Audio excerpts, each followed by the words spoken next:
Hey folks, welcome to another video. I'm Vic with thepracticalprepper.com, and last year I kind of talked about we were going to get our hoop house built.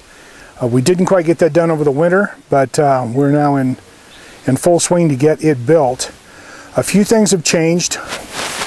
The one that we bought and paid for is a kit made by Agritech out of Brentwood, California, and so far I really like the kit.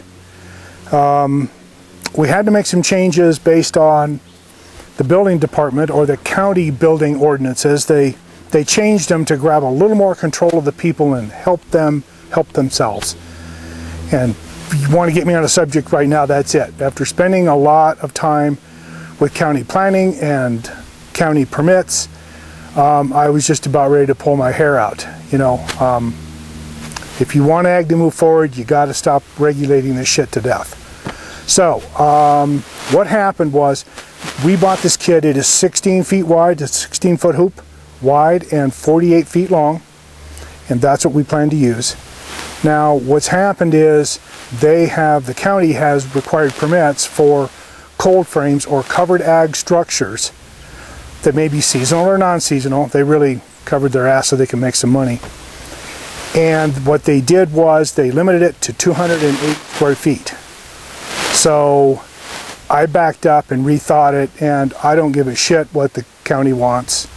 I'm not going to pay them to put up an ag structure. Part of the problem, and this is what's so heinous about what they're doing, is the fact that they've taken what is an unengineered structure. So Agritech's really good. They send you drawings.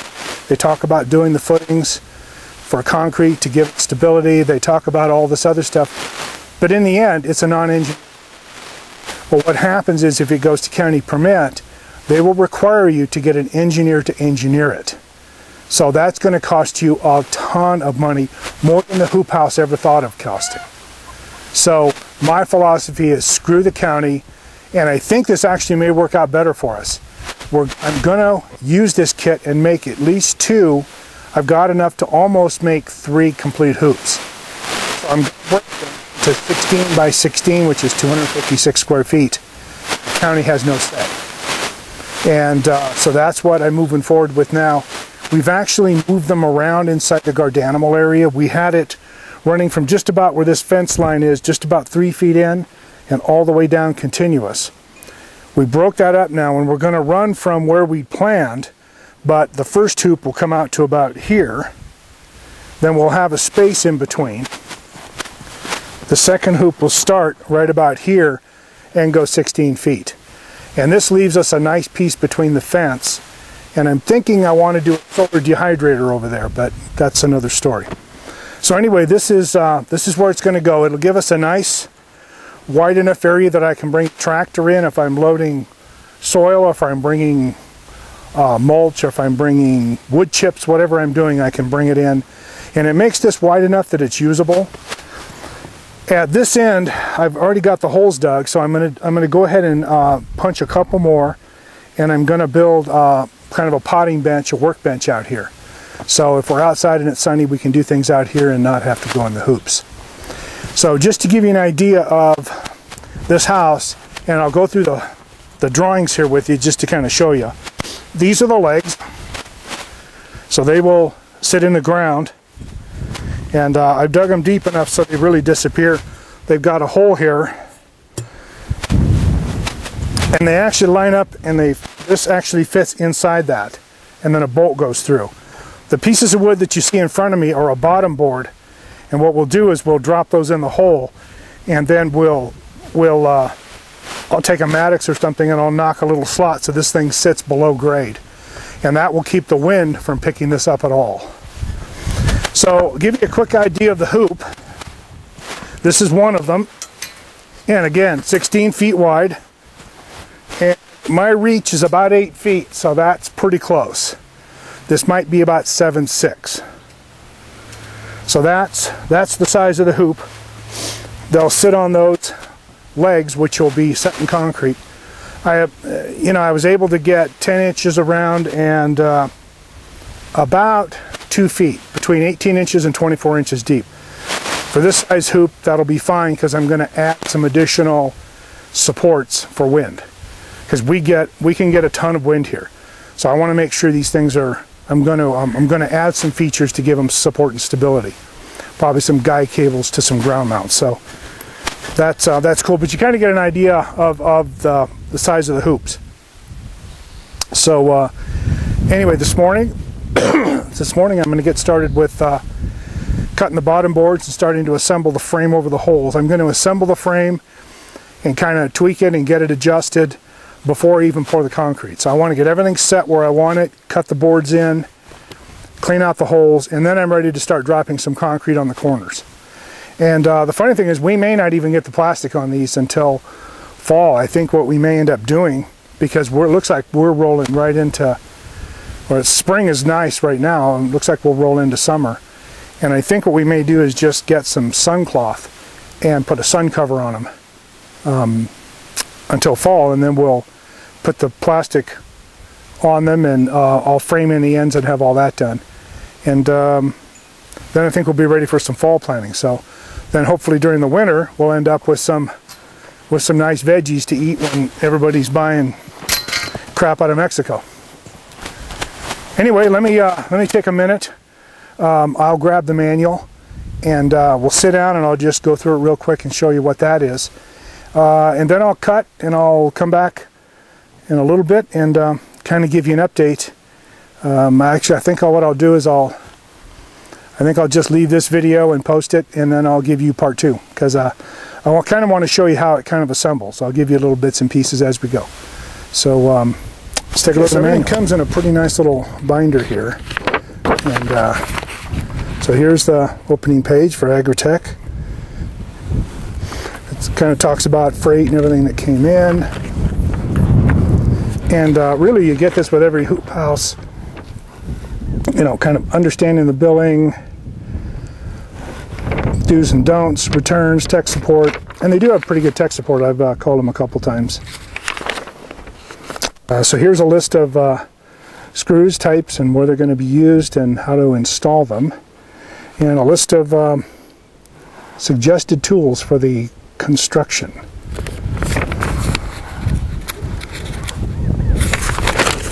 So then we kind of go into, okay, here's some other tool information, sockets, drivers. If you're familiar with this, it's going to be old school stuff. Nothing new and earth-breaking. You got your standard drill drivers and such. And so then you get to this, and this kind of shows you your layout. So you can see that ours was, if you see up here where I've got 4 foot, you have the option of going 4 foot in between or 6 foot. I choose 4 for better stability, and I increase the purlins. You normally get one purlin run. I did the 3 purlin. I did that option. That gives me more stability. Given our winds here, you know, that's kind of what we need to do. So kind of shows you the typical arch, and then here's the part that we're going to get started on today. Here's that 2x8, and we'll start getting these put into grade, and that'll get everything stood up, and then we can start putting pieces together. There's some cross braces that go in pretty quick, but here's some typical parts. So here's your arch, condensate purlin. These are the stubs that go in the ground and bolt up, and then this is your knee brace. Now what I'm going to have to do in order to break this out is probably make my own knee braces. I'm going to see what they cost to order them, but I'm pretty sure I can just get some EMT, flatten it, drill 2 holes per their layout, and I'm good. This is some other information here that has, with the what they call the Agri-Lock, and it's the base that the plastic's going to go in and get anchored to. And then they kind of run you through your basic layout, showing how to do your holes, instructions on how to auger. If you've never done any of this layout, the instructions are pretty darn good. So again, here's your basic batter boards and how to set string lines and how to do your measurements. We're starting to get some wind here today. Got a cold front coming through, so hence I'm out here today trying to do the morning. So here's information. Now, here's one of the things they're going to get you if you had to have this engineered. They put things on this drawing, and they're trying to help you. And the problem is when it gets to, if it goes to county to get a permit, they're going to look at things like these footings.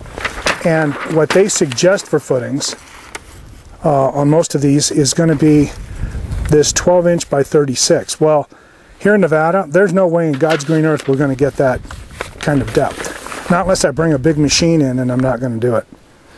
So it kind of works against you a couple ways. So here's your basic, here's your hoops, purlins, braces, bottom boards, which we're going to get started today. And it really kind of walks you through, you know, doing all of it. Here's how to put your purlins in, put them in the correct way so they drain, because it's really also designed to pull condensate off. There's your corner knee braces, how to get those put in, how to kind of square up the frame, and then how to do your AgriLock sides. You can kind of see a detail there of how they do it. So there's really lots of good, they give you lots of great information on how to build it. And it's real simple. You can get a hold of these guys anytime, and they're more than happy to help you figure out what you did, all the wiggly wire and all that other stuff that's with it. And it really all comes in the kit. So there we are. It's that's their manual. So it's really a pretty darn good thing to have. If you haven't done one of these, you could follow this thing around and get things done. So just give you a quick idea of what I've got set. You know, ladder, I've got bags of concrete. You know, due to where I am, I'm not going to bring a concrete truck in. I think I'll just do some mix. And then here's basically the hardware. I kind of got everything put together. And so this is the site. This is where the second hoop will go, 16 by 16. And this is where the first one's going to go. And I'm going to work on this one today. So hopefully we'll get some hoops stood up. I may have to put some temp braces on them until I can. But we'll see how things go. I might move right along. Anyway, that's it. I'll give you a little more video as soon as we start putting it together. All right. See ya.